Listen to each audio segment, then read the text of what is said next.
Allahu Akbar, Allahu Akbar, Allahu Akbar, Allahu Akbar. Subhanallah, Alhamdulillah, Allahu Akbar. A'udzubillahi minasyaitanirrajim. Bismillahirrahmanirrahim. Assalamualaikum warahmatullahi wabarakatuh. Alhamdulillah. Alhamdulillahi rabbil alamin. Wassalatu wassalamu ala asyrafil anbiya'i wal mursalin wa ala alihi wa sahbihi ajma'in.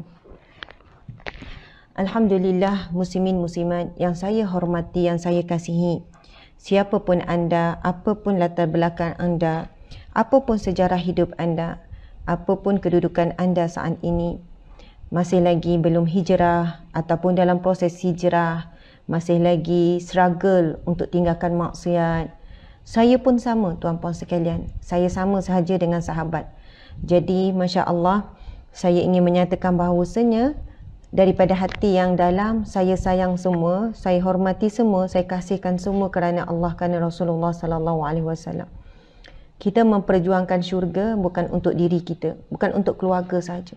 Tetapi kita nak perjuangkan syurga untuk seramai mungkin, untuk semua orang, Masya Allah. Kerana hidup di dunia ini tidak ada apa-apa jaminan dan tidak ada sesuatu yang boleh dibandingkan dengan nikmat syurga Allah. Jadi kita bila berjuang untuk syurga bagi orang ramai, kita sebenarnya sedang perjuangkan syurga bagi diri kita. Amin ya rabbal alamin. Subhanallah, daripada awal tadi kan kita dah mula dengan Al-Fatihah, kemudian kita mula 10 ayat awal Al-Kahfi, 10 ayat terakhir Al-Kahfi. Kemudian kita sambung dengan Asmaul Husna. Dan saya sementara tu saya tengok komen-komen. Saya tengok komen-komen anda. Kan? Ada komen di FB, ada komen di IG. Dan bila saya tengok komen-komen di IG, di FB, saya subhanallah rasa sungguh bahagia. Pertama, masing-masing saya lihat macam dah berkawan dalam alam maya walaupun tak kenal. Ada yang bagi salam, ada yang jawab. Kemudian ada yang mendoakan. Selamat pagi Khamis, lepas tu dia doa-doa. Lepas tu ada orang yang akan jawab amin, amin ya rabbal alamin. Ada yang assalamualaikum sahabat Alamaya, assalamualaikum. Masya Allah, anda berkasih sayang dan saling menegur walaupun saling tak kenal. Ketahuilah bahawasanya semua itu menjadi saksi di mahsyar kelak. Ketahuilah bahawasanya perbuatan anda saling menyapa dan saling menjawab itu bukanlah sia-sia. Dirakam dan dicatat oleh Allah melalui para malaikatnya. Jadi, itu bukan menyapa yang biasa. Kan, menyapa untuk meraihkan orang yang baru hadir pada pagi ini. Kan, orang yang rasa macam segan-segan nak komen sebelum ini. Masya Allah. Kemudian ada yang baru masuk tadi kan. Dia tanya, ini surah apa? Masa baca Al-Kahfi ayat yang pertama, ayat 1 hingga 10, ada yang tanya, ini surah apa ya? Kemudian ada yang jawab Al-Kahfi, Al-Kahfi, Al-Kahfi. Masa tu saya macam tersenyum. Saya rasa sungguh bahagia. Saya bukan rasa macam, ya Allah, ada lagi ke yang tak tahu ini surah Al-Kahfi? Tak, saya tak rasa macam tu. Saya rasa macam, Masya Allah, bahagianya dan gembiranya saya hari ini ada orang akan mengenali nilai 10 ayat terawal surah Al-Kahfi. Hari ini ada orang yang mungkin akan belajar satu perkara yang dia belum tahu sebelum ini. Jadi berbahagialah kerana anda bantu share live kita. Anda mungkin kerana keikhlasan anda, kalian semua ni ikhlas menuntut ilmu. Maka Allah lorongkan ramai lagi orang untuk sama-sama hadir. Masya Allah. Saya sendiri pun kena jaga niat saya. Kena teguh, kena jaga niat sungguh-sungguh. Sahabat pun sama, kita sama-sama jaga niat supaya kita sentiasa dalam hidayah, dalam petunjuk, dalam redha Allah Subhanahu Wa Taala. Masya Allah, terima kasih. Banyak doa-doa tu, Masya Allah. Jadi saya nak sentuh sikit sahabat. Tadi yang bertanya, mungkin dia tak biasa dengar ataupun dia sebenarnya tiba-tiba tak perasan itu surah apa. Kenapa saya mulakan setiap pagi dengan Al-Fatihah, kemudian 10 ayat terawal Al-Kahfi dan 10 ayat terakhir Al-Kahfi. Masya Allah, dengan harapan bila anda hadir daripada awal, kita akan mula lepas ni dalam 6.45 ataupun 6.50, macam itulah. Bayangkan jika setiap pagi anda hadir kuliah ini 5 kali seminggu kan, hari Isnin sampailah hari Jumaat. Bayangkan kalau anda dengar dan ikuti, insya Allah 1 bulan, 2 bulan anda akan hafal. Subhanallah, itu target kita. Mula-mula dengar, cuba ikut. InsyaAllah nanti akan hafal. Subhanallah, apakah kelebihan 10 ayat terawal dan 10 ayat yang terakhir? 10 ayat terawal dan 10 ayat terakhir surah Al-Kahfi ni. Boleh tak siapa-siapa tuliskan? Masya Allah, ada yang kata sedang berusaha. Ada siapa-siapa boleh tulis? Apakah kelebihannya? Tulis, saya nak tengok komen masing-masing. Apa kelebihan kita membaca surah Al-Kahfi 10 ayat awal dan 10 ayat terakhir? Saya sedang nak tengok. Ya, saya pun sayang semua. Sayang semua.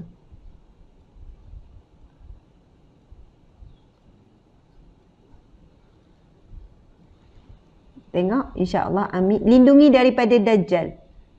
Ya, elak fitnah Dajjal. Lagi? Terlepas daripada fitnah Dajjal. Ya, Masya Allah. Melindungi. Betul ke Ustazah? Dapat lindungi daripada fitnah Dajjal. Masya Allah. Allahu Akbar. Ramai yang alim, ramai yang tahu ni. Okey.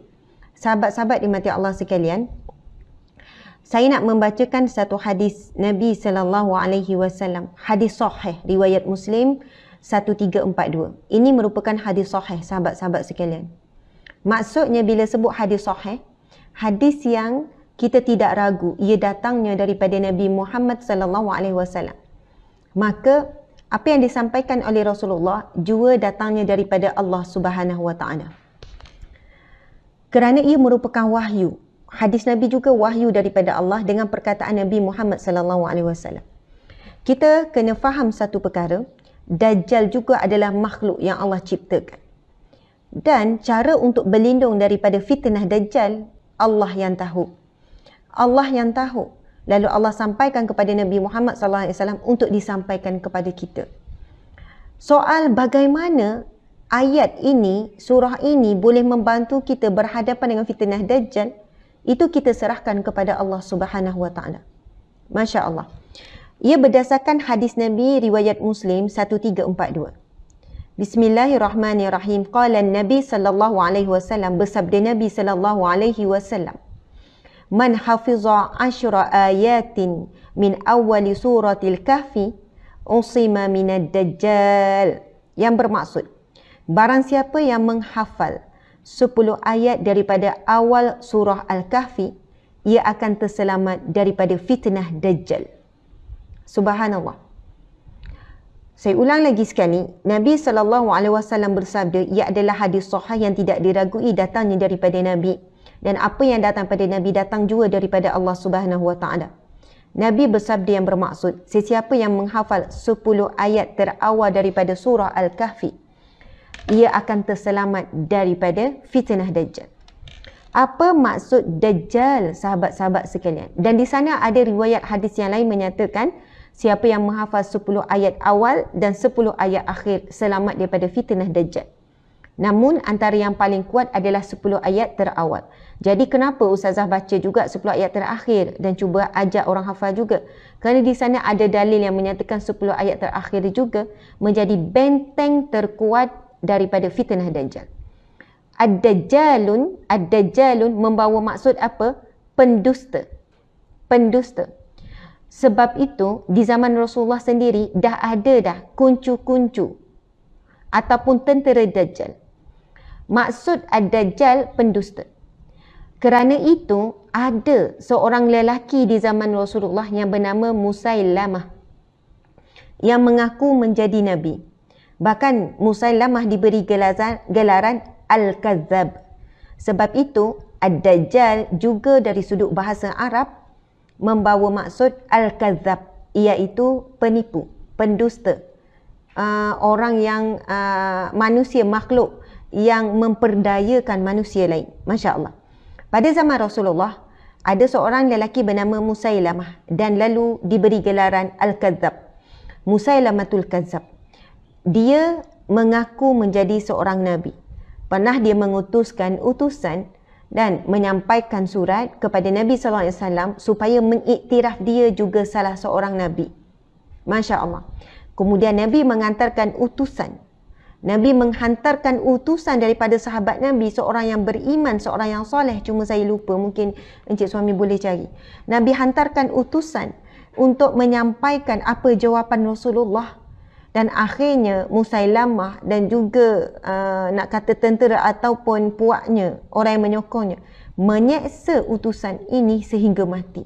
Membuatkan Nabi sangat duka cita dan sangat bersedih. Tuan-puan sekalian, kuncu-kuncu Dajjal telah pun jelas keluar pada zaman Rasulullah lagi. Masya Allah. Mungkin bagi kita, Ad-Dajjal, Al-Masihud Dajjal. Kenapa sebut Al-Masih? Kan kita, subhanallah, di akhir zaman nanti, insya-Allah, wallahu a'lam, kita sempat atau tidak. Tapi kita yakin dan percaya bahawasanya Nabi Isa Al-Masih akan menyelamatkan umat Islam. Nabi Isa Al-Masih akan menyucikan daripada bumi ini kekufuran. Nabi Isa Al-Masih, subhanallah, akan mengalahkan Dajjal Al-Masih. Kenapa diberi gelar Dajjal Al-Masih? Kerana Dajjal juga menyerupakan dirinya sebagai orang yang suci, orang yang bersih, orang yang membawa petunjuk, orang yang membawa khabar gembira, orang yang makhluk yang membebaskan manusia daripada kesengsaraan, yang memberikan nikmat, dan Allah memberikan kelebihan kepada Dajjal ini untuk menguji keimanan. Masya Allah, Allahu Akbar. Jadi muslimin muslimat sekalian, kemungkinan kita tidak sempat untuk berjumpa dengan Dajjal Al-Masih. Tetapi percayalah, sejak daripada zaman Nabi Muhammad SAW sehinggalah berlalu tahun demi tahun, sehingga 1443 tahun hijrah dah kita, sentiasa ada tentera Dajjal yang sedang menyiapkan kekuatan mereka untuk menyambut keluarnya Ad-Dajjal, Al-Masihud Dajjal. Subhanallah. Jadi sahabat-sahabat yang dirahmati Allah sekalian, antara kuncu-kuncu Dajjal yang kita tidak sedar, fitnah yang berlaku pada hari ini, penipu-penipu, pendusta, orang-orang munafik, Yahudi, Nasrani, semua tu memanglah itu tentera mereka lah. Kan? Dan kita tahu hari ini dah ada dah kekuatan tentera yang disiapkan oleh Bani Israel, oleh Yahudi, untuk buat persiapan keluarnya yang mereka nantikan, iaitu Ad-Dajjal. Allahu Akbar. Dan hari ini belum keluar Dajjal pun, umat Islam sendiri dah banyak kalah dengan ujian, dah banyak kalah dengan fitnah. Fitnah COVID ataupun wabak COVID-19 ini satu ujian yang berat, satu fitnah yang berat, sahabat-sahabat sekalian. Ramai mana orang hilang akhlak mulia, mulut dah jadi maki hamun dan sebagainya. Ramai mana disebabkan terkurung di dalam rumah, ini ujian, ini satu fitnah. Akhirnya terjebak dengan video-video yang tidak baik. Sebelum tu tak pernah tengok video lucah, jadi tengok sampai ketagih. Sebelum itu tak pernah buang masa tengok movie ke movie. Akhirnya sebab tak keluar daripada rumah, waktunya berlalu begitu saja. Berlaku kekasaran rumah tangga, keganasan rumah tangga, berlakunya penceraian dan sebagainya. Ingatkan bila duduk dalam rumah sama dengan anak, makin pulih hubungan kasih sayang dengan anak. Tapi tak, ibu ayah makin kuat marah anak sampai anak trauma, tak sabar nak pergi sekolah, tertekan duduk di rumah. Subhanallah, Allahu Akbar, macam-macam. Subhanallah, kita tahu antara yang dipesan oleh Rasulullah SAW bila tiba fitnah Dajjal, dan kita tidak tahu berapa lama, kerana satu hari pertama Dajjal kan keluar, maksudnya terlepas daripada ikatan dia tu, satu hari pertama umpama seperti 40 tahun Encik Suami. 40 tahun ke 4 bulan ya? Tak, peringkat awal kan satu hari Dajjal menyamai setahun. Betul? Masya Allah, tuan-puan sekalian, maksudnya tak tahu berapa lama sebenarnya jumlah sebenar Dajjal akan menguasai sebelum kan Imam Mahdi, sebelum Nabi Isa alaihissalam. Dalam tempoh tersebut, antaranya yang dipesan oleh Rasulullah, ikat, berdiam di dalam rumah. Antara tempat yang selamat melindungi diri daripada fitnah Dajjal adalah berdiam di dalam rumah, walaupun dalam keadaan kelaparan, dalam keadaan macam mana sekalipun. Bahkan dipesan kepada para suami, ikat isteri dan anak-anak pada tiang rumah-rumahmu. Masya Allah. Dan bila datang wabak COVID-19 ini, Allah sedang melatih kita untuk berdiam di rumah, tak keluar daripada rumah. Kan, cuba sesuaikan diri, berdiam di dalam rumah, berkurung di dalam rumah, dan waktu yang sama meningkatkan amal ibadah, amal soleh dan sebagainya. Mudah-mudahan nanti bila keluar betul Dajjal dalam tempoh kita tak tahu, dan bahayanya sudah tentu lebih bahaya daripada fitnah wabak COVID-19 ini sendiri, kita tetap teguh, berdiam, redha, bersedia. Sebab apa? Manusia yang diuji Allah untuk bertemu dengan fitnah Dajjal, inilah golongan antara yang terkuat di kalangan umat Islam, yang terpilih untuk berhadapan dengan fitnah Ad-Dajjal. Subhanallah, Allahu Akbar.